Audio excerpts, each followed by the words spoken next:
యావత్ దేశ ప్రజలే ముక్కునేలేసుకున్నటువంటి అంత నిష్పత్తిలో మీరు సంపదను దోచినారు. ఇంకా మీరు అధికారంలోకి వచ్చేటువంటి పరిస్థితి ఎక్కడ?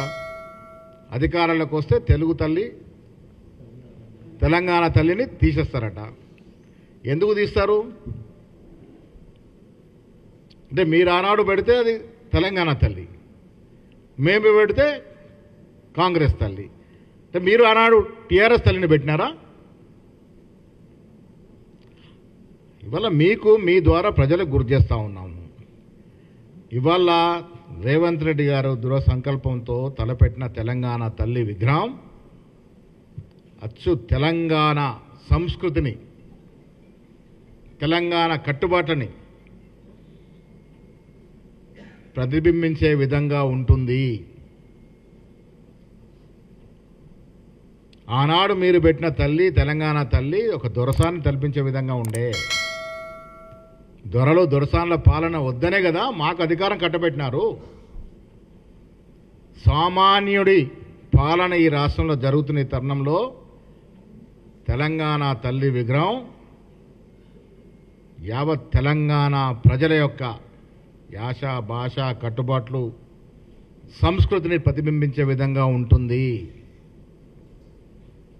మీరెవరు అసలు తెలంగాణ తల్లి గురించి తీసేస్తానని చెప్పడం?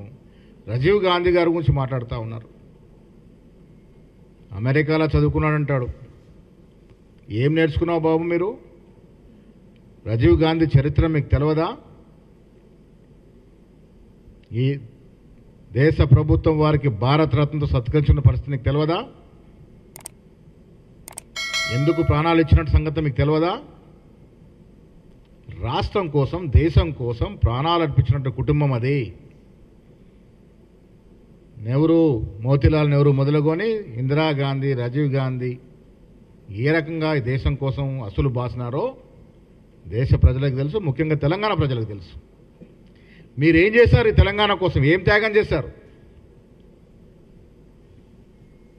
తెలంగాణ రాష్ట్రం కోసం కొన్ని వందల మంది విద్యార్థులను ప్రాణాలు అర్పిస్తే కిరోసిన్ వేసుకొని అగ్గిపెట్ట దొరకలేనని నటిస్తున్నటువంటి హరీష్ రావు త్యాగదనుడా?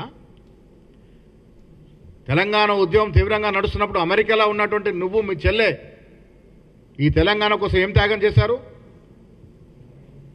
అధికారం వచ్చిన తర్వాత ఉన్న ఫలంగా వచ్చేసి మంత్రులుగా, ఎమ్మెల్సీలుగా, ఎంపీలుగా చలామైన మీరు ఏం త్యాగం చేశారని రాజీవ్ గాంధీ గురించి మాట్లాడుతూ ఉన్నారు. సర్వ సంపద దేశం కోసం త్యాగం చేసిన కుటుంబం గాంధీ కుటుంబం. అసలు తెలంగాణ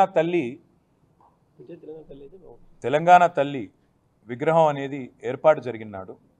రేవంత్ రెడ్డి గారు ఎక్కడున్నారో, వారు చెప్తున్న ఈ మిగతా నాయకులు ఎక్కడున్నారో మాకు తెలియదు. తెలంగాణ తల్లి అనేది తెలంగాణ ప్రజల ఆలోచనలకు, ఆశయాలకు, తెలంగాణ ప్రజల ఆవేదనకు, ఆర్తికి అన్నిటికీ ప్రతిరూపంగా ఆనాడు ఉద్యమ సమయంలో కేసీఆర్ గారు ఒక్కరుగా నిర్ణయం తీసుకోలేదు.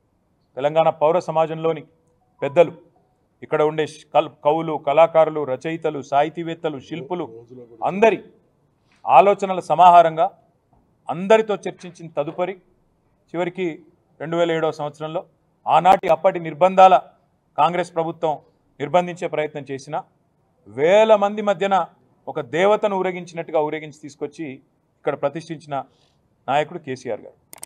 అట్లాంటి కేసీఆర్ గారికి ఇవాళ ఎవరో వచ్చి ఆహ్వానించడం, ఎవరో వచ్చి చెప్పడం పెద్ద ఇష్యూ కాదు. ఒకటి. రెండవది, రేవంత్ రెడ్డి గారు ప్రతిష్ఠిస్తున్నది తెలంగాణ తల్లా లేకపోతే కాంగ్రెస్ తల్లా ఎవరు అనేది ఇంతవరకు ఎవరికి తెలియదు. ఎందుకంటే ఆ తల్లికి రూపము ఇష్టం వచ్చినట్టు మార్చి ఇవాళ ముఖ్యమంత్రి పదవి అంటే అదేదో పిచ్చోడి చేతిలో రాయిలాగా, ఆయన సొంత ఇంట్లో ఏదో కార్యక్రమంలాగా ముఖ్యమంత్రి గారు అసలు కనీసం తెలంగాణ సమాజం ముందు తెలంగాణ తల్లి రూపం ఎందుకు మారుస్తున్నారు? మార్చవలసిన అవసరం ఏముంది? అంటే ఇక ప్రభుత్వాలను మారిన ప్రతిసారి లోగోలు మారాలి, ప్రభుత్వాలు మారిన ప్రతిసారి నెంబర్ ప్లేట్లు మారాలి, విగ్రహాలు మారాలి, అన్నీ మారాలా? ఇది పద్ధత?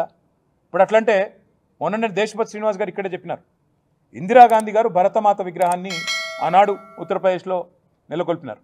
ఆ తర్వాత బీజేపీ పార్టీ వచ్చింది ప్రభుత్వం. మరి వాళ్ళు వచ్చి వెంటనే మార్చేసినారా? భరతమాత రూపు బాగలేదు అని మార్చేసినారా? తెలుగు తల్లి